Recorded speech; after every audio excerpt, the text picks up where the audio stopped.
Мындан 2 жыл мурда бага Кыргызстандан бирөө телефон чалды. Дамыла телефонуңузду бирөөлөрдөн алдык эле. Менин апам бар. Апамды умрага алып барсам деймин. Кандай дейсиз? Алып кел. Бирок апам миллиондон бир или миллиардтан бир оору менен ооруйт дейт.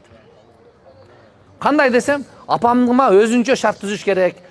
Скорый помощтор болот экен, машина атайын. Атайын кызмат, спец машина болот экен. Ошону менен алып жүрүшүбүз керек. Деп ана мага сүрөттөп берди. Машина ушундай машина болуш керек деп. Аны интернеттен издеп карасам, Меккеде, Жиддада жок экен. Эр-Рияд шаарынан бир биле борбордо бар экен ошол. Bir аптанын ичинде кызмат кылып бергенге $20,000 дейт. Ошону мен алып келем дейт. Мен айттым, $20,000 деп атат, бир аптага. Десем, алып барабыз, проблема жок дейт. Апам болгондук үчүн алып барам, апам барам деп атат, алып барам дейт. Сен апаңды мындай алып келсең болбойсуң, болбойт. Ал ооруйт экен. Жанагы кыймылдаганда денеси укаланып түшө турган болуп калыптыр сөөгө. Ошондой оору менен ооруйт экен апасы. Кыргыз жигит, эки бир тууганбыз дейт. Германияга ташыйт экен, Японияга ташыйт экен апасынчы. Бирок ошондой спец машина менен алып жүрөт экен. Кыргызстандан машина менен мейли, ал сүйлөштүк, келе турган болсо, келгенден кийин тавафка кантип кирет? Мен айттым, проблема жок, андай болсо бул бүтүрөт. Гостиницага деле өзүнчө эшик менен кирет экен ал машина. Тавафка кирбейт экен да.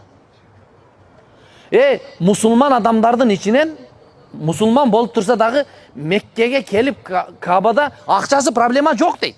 Бирок келе албайт экен.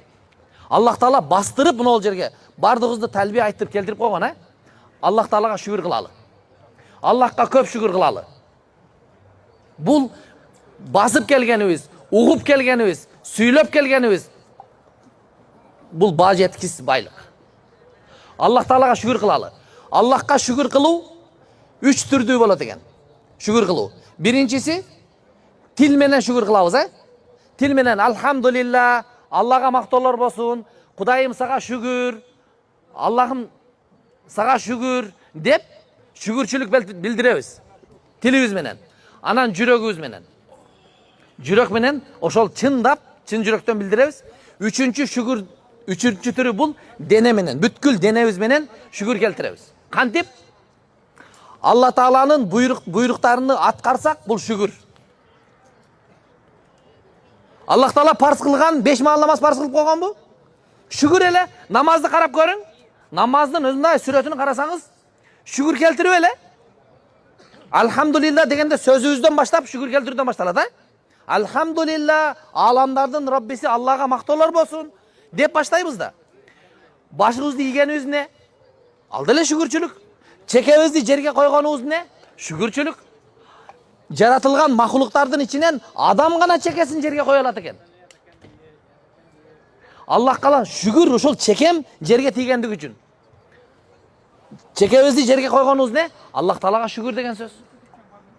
Шүгүр кылалы. Сиздерге насаатым, Кудай Таалам сиздерди бастырып алып келдиби?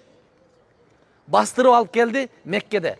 Ушул нерсеге шүгүр кылалы. Кайра кайтканда өзү негизи келгенде максат тооба кылып келгенбиз да. Эми шүгүр кылалы.